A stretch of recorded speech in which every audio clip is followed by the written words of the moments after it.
So today we're filming with the BMW M850. Very different car than we filmed with previously. Obviously we're going to be doing mostly McLarens, Corvettes, sports cars, supercars. Not really sedans, but this is a performance sedan. It'll do 0 to 60 probably as fast as the 458. That'll be on the channel a lot.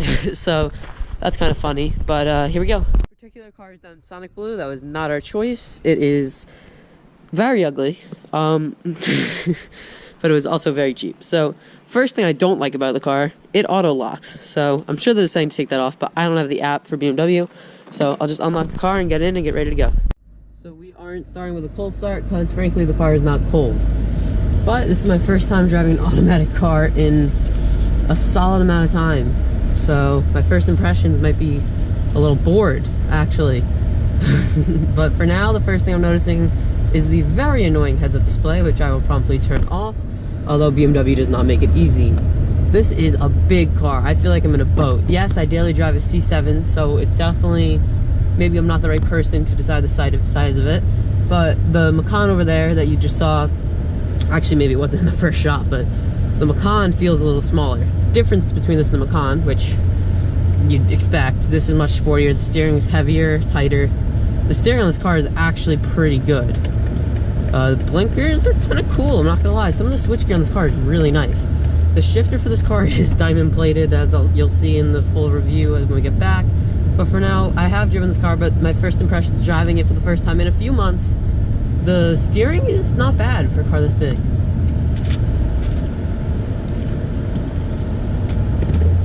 The car drives well though. Steering's pretty good.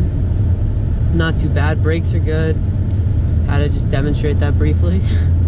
BMW brakes are good, but the pads seem to go pretty fast. They don't wear that great. The car, you know, it handles like it's a much smaller car. At slow speeds, it does feel bigger. In the turns, though, the steering's great. Wow, yeah, it's pretty tight. It's very light steering compared to my C7, which isn't all that heavy. But BMW's electric steering was much worse than this a few years ago. I can guarantee you that. I drove a 3 Series. I didn't have my license yet, but I drove it for a very short period of time on a private road, like a few feet. But the steering on that was so much worse than this. It's not even funny. The brakes are really good. I like the pedal feel in this car. It's a solid car, and trust me, it has a ton of power. I believe this V8 makes about 550 horsepower, which is way more than you'll ever need with this car. Most people will want to be in the back seats, and I'll show you why later. BMW does do a great job of that. I think the car honestly drives great. I'm very impressed by the pedal feel, the quality of all the buttons, basically everything to do with this car. Does it feel heavy? It really does at slow speeds. Once you're moving, it's really not that bad. I'm enjoying my drive right now. Something I don't think I could say about a Panamera as much. I don't think I'd say about many of the big sedans, excuse me. But honestly, the steering's pretty tight. It's got some weight to it. It's a little on the light side for a sporty car like this. Paddles feel good. Gonna downshift a few times here. Sounds good. I know you guys can't hear that because there is quite a lot of sound dampening in the car. But sounds good. The paddle, I'm gonna say the transmission's not as responsive as you'd want it to be.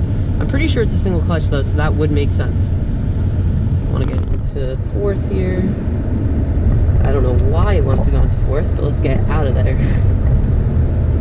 Yeah, no, the car you don't notice the weight as much as you should for a car this big. And I'm not sure if this has I believe this has a sport exhaust, which, as you know, with these kind of cars is necessary. But the big V8 does its job. Torque is, I drive a C7, which has 455 pounds-feet of torque, and I can tell you this is more. It's got a lot of torque down low. Power's pretty good. Step on a little bit. Yeah, it's powerful. That's not gonna be one of its problems. It definitely isn't lacking on power. When we get on a little more twisty road, I'll let you guys know what I think there. Okay, pretty soon we're gonna be in some twisty roads. I've turned that GoPro back on, and we'll see how this goes. The car feels pretty light and nimble. Just going around town a little bit right now. Yeah, the steering is, I'm not gonna say it's anywhere near as responsive as my Vet. Nowhere near, not even close, can't compete. but it's better than a Panamera. I've driven a Panamera. It's better than the new Panamera. It's not as synthetic feeling. Actually, it's less synthetic feeling than my C7. The C7's very, very light at low speeds, very, very heavy at high speeds, which doesn't make any sense. It progressively goes the wrong way, which I actually like, but it feels very weird, very numb. Very, very numb. This car is less synthetic. It's much lighter though.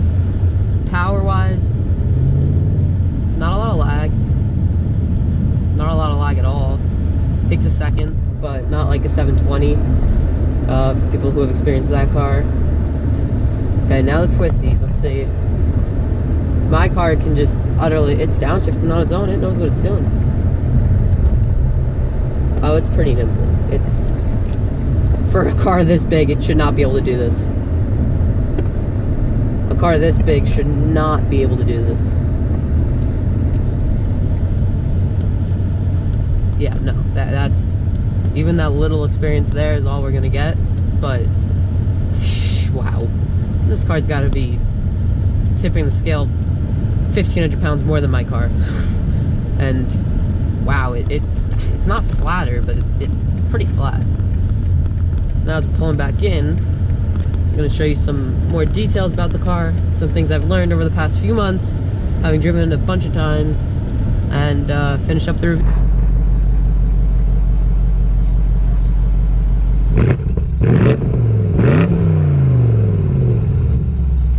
What you guys just heard were some baby little revs. 4,500 RPM, the car redlines around 7. It sounds really good. It's really quiet inside the car, but the little pops and bangs you get as you drive around are really, really satisfying. The car does not look the way it drives. It is big. It feels very big at low speeds. Once you start moving, it drives really well. Across the turns, it's very flat. For a front engine car that's this heavy, I can't believe it.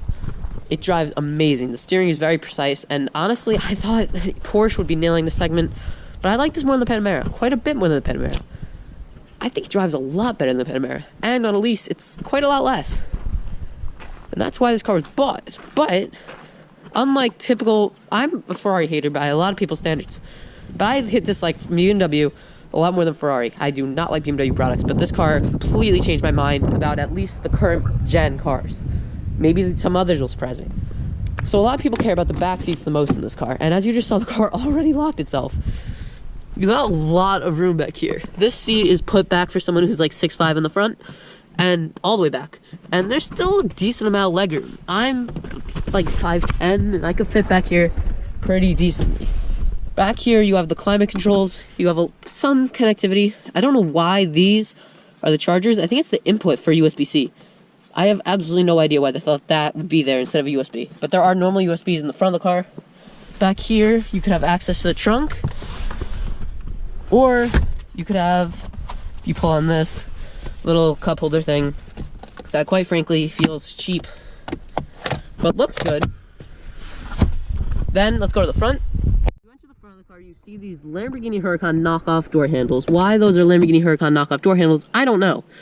The speakers look really good, all the buttons feel good, all the switchgear in this car is very impressive.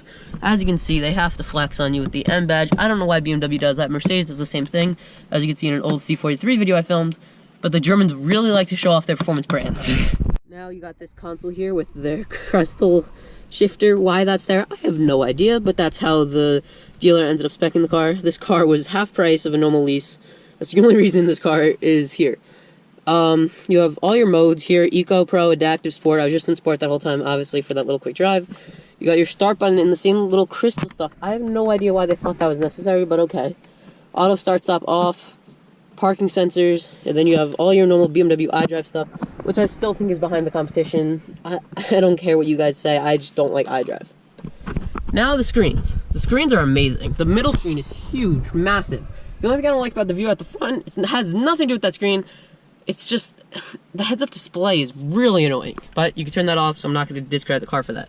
This screen's not great because you have to do it with the iDrive, and frankly, iDrive is unintuitive and has been around for far too long. Steering wheel is nice. It feels good. It's a little big, but it feels good. The keyless entry is good. It works. Unlike the 720, sometimes it does not work on the 720. but McLaren's definitely gotten better with that. All the switchgear, everything just feels solid. As you can see me turn the radio there, everything just feels good. I don't know why the radio's still working. It's still got some background power to it, but it's been off for long enough where it shouldn't be. But whatever. And you still have all this old CD stuff from 10 years ago if you want it. Here, this is kind of nice. I mean, it's a little cheap. The interior is solid. Solid. I'm going to say it's not quite up to the standards of Mercedes, modern Mercedes, but it is solid. They've done a lot of improvement. So let's go for the final thoughts. Would I buy this car? No, I wouldn't, because I, frankly, first of all, right now, couldn't buy it. But if in the future, would I buy this car? No. I would not spend this much money on a sedan. I think that's a complete waste of money. I'd buy a Kia Stinger GT. 100%, I'm going to say it at the beginning of the video, Kia Stinger GT over this. Not because it's a better car, because that car is around 40, this is around 100, and that's ridiculous. But this car looks great. It does. Not in this color. No one gets Sonic Blue. No, it's discontinued, so you can't, but we know why it's discontinued. But, yeah, it's a great driving car. I'd say it's better than its competition, but I wouldn't be in this segment looking, is my point. But if you're looking for an M850, if you're looking for a Mercedes, if you're looking for a Porsche, buy the M850, 100%. Steering feel is better than the Mercedes. Is it better than a Mercedes AMG GT, the sedan? No, but it's a lot cheaper, it's a lot better on lease, and I think it's a better overall car. It rides much softer. I should have mentioned that in the video, it rides much softer.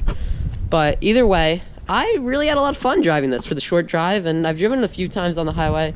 It drives really good, really smooth, and I like the body lines, I just don't like the color. Again, if you can get a deal on one in Sonic Blue just like this, wrap it, please, and get rid of the chrome. But either way, it's a really impressive car. I was stunned. And, yeah, if you want to be in this category, if you want to be in this with this competition, then 100% go buy a BMW M850. If you want the M8, that's a lot more money, and it's a lot faster, but I'm sure it'll be that much better. Okay, so I'm not going to rev the car too hard, but I'll give you a little revs. Here you go.